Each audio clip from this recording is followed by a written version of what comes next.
know.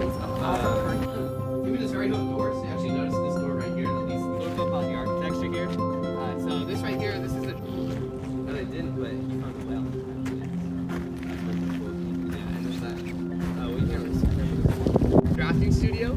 It's 90 feet long and 35 feet wide. And it's where a lot of the students do a lot of the work today.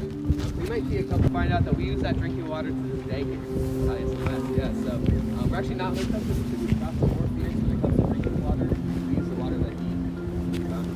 I'm ready to have a great conversation.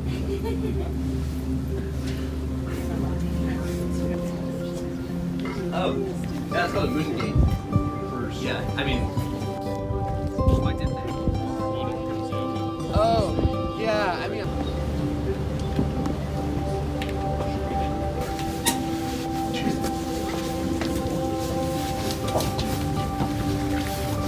To feel compressed and then opened up. So, we're actually continuing this way over here up these stairs.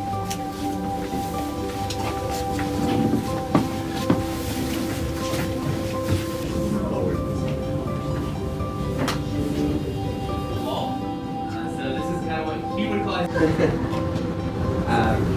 I like that he was only into some.